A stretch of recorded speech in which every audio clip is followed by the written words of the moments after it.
All those competitions that we've been to, those are just silly games that humans made up for horses to do.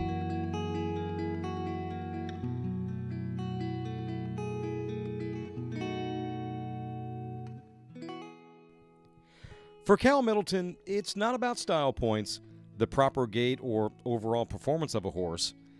For Cal, it's more about the well-being of the horse and bringing awareness to their rich history.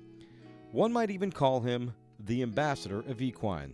I think that's an honor. I think that's just something that we have to try to remember, that we're all an ambassador of equine in a way. If we're going to be working with horses, or if we're going to be riding horses, then we have to just try to remember to be a spokesperson for the horse, not just what we want to do with the horse. There's a lot of disciplines out there, a lot of different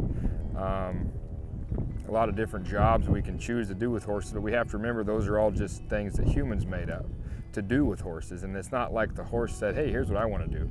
So it's not that the horse is ever going to say, here's what I want to do, but once we understand and learn a little bit about how to read that horse, and we can start trying to do things in a way that at least makes sense to the horse, since we're going to be somewhat dictating that horse's life, we can at least try to do it in a way that makes sense to the horse. Now this is a lot deeper than a lot of people want to get with horses. They don't want to work on the stuff that's really important, they want to work on the stuff that's fun.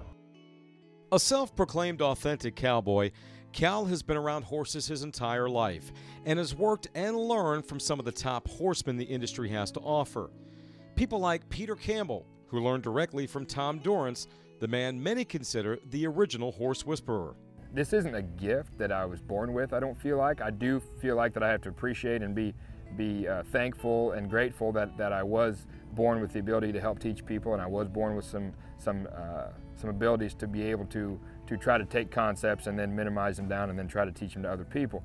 But if somebody would have seen me 15 years ago working a horse, they wouldn't have thought I had a gift for it. I don't think that this is something that anybody's born with, but I definitely think there are people that maybe aren't really interested in going that deep and being able to have that knack that they'll be able to work a horse with. But I think the fact that I have learned this is testament enough that other people can learn this too. And to his point, Cal covers that in his book entitled Cal Middleton on Horses and Life. In the book, Cal discusses everything from education of the horse to education of the human. Things like how to find the right horse, positivity around the horse. He even discusses how to part ways with a horse that is no longer physically or mentally sound enough to get alongside humans. But one thing that is not discussed in the book is the importance of equine funding, and that is very important when you take into consideration the many directions the equine industry is headed.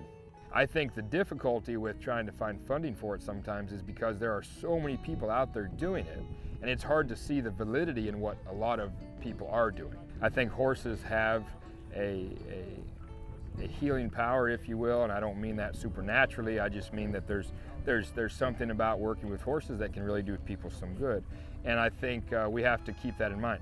Finding funding for some of those type of things can be difficult, I understand, because I know that there are a lot of people out there that are trying to do good things with horses. They're trying to do good things with the people that they work with, the children that they work with, and I think it's important that we try to do our best to keep those things on the market.